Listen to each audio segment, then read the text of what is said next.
Hi, my name is Alex and I welcome you to today's video. THQ Nordic is known for their late ports to the Nintendo Switch. This is exactly the case with Remnant from the Ashes, which was originally released in 2019. Find out how the sequel to Chronos Before the Ashes performs on Nintendo's hybrid console in our review. The start of Remnant from the Ashes can't inspire, because both the narrative and the game world seem bland. After a short character creation in which you can choose a man or woman with various hairstyles, you find yourself on a sailboat heading for an island during a storm.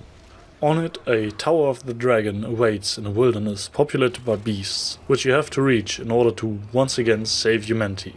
Because apparently a lost hero tried that before. Although you carry a sword at the beginning and there are always dark fantasy references that remind us of the prequel, the game world thematically stages an end time and shoulder perspective that has its roots in the late 60s.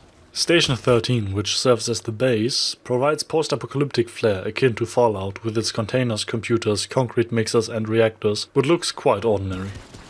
This is not only due to the terse dialogues, including a lack of lip sync, but also because you are already treated like the only potential savior after a successful fight against red glowing creatures, even if you fail miserably in the tutorial. What the tutorial hinted at becomes certainty outside the base.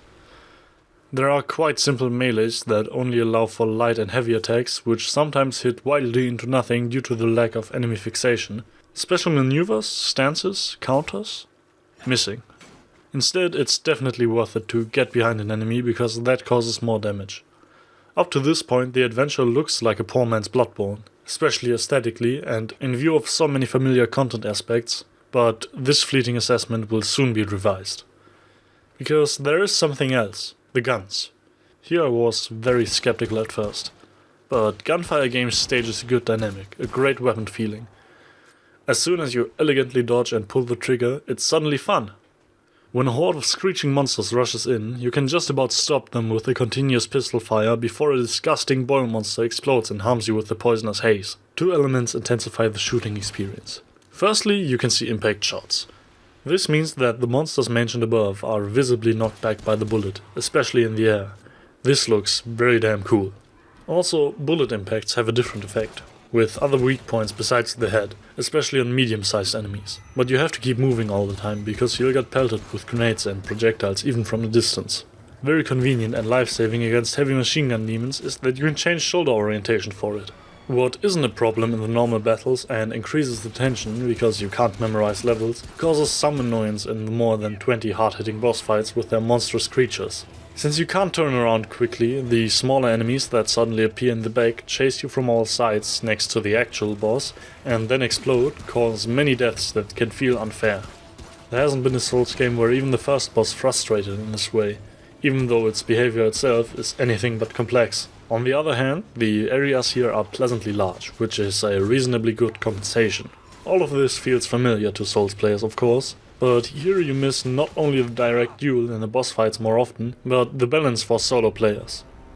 The bosses in Dark Souls sometimes summoned helpers as well, but the sequences were more manageable. The behavior is sometimes more complex but still easier to counter.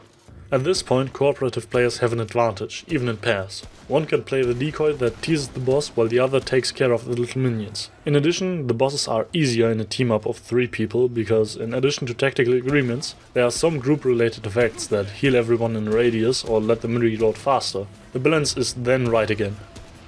And you can also tell from some of the hero comments and items that Gunfire Games has focused on fighting bosses together. I was quite surprised by the technical side. Sure, there are more expansive scenes where the one or other frame drop is slightly noticeable, but on an overall basis the game runs with a constant 30 frames. But what surprised me the most was the graphical presentation. Remnant looks good by Switch standards because of the art style. There was no washed out image in handheld mode or docked. The team behind the port did a great job here. Don't let the weak start fool you.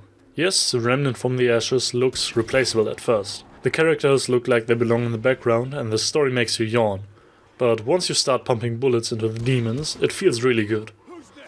Even if the melee combat is a bit too Spartan and can cause unnecessary chaos, Gunfire Games succeeds much better than many others, enriching the game mechanics of a Dark Souls with shooter flair. For these reasons I rate Remnant from the Ashes for the Nintendo Switch an 8 out of 10. Thanks for watching. If you have any comments or questions, feel free to leave them below.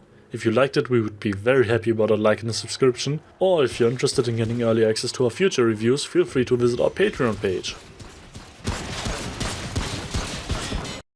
Closed doors, I'm a fool for your love.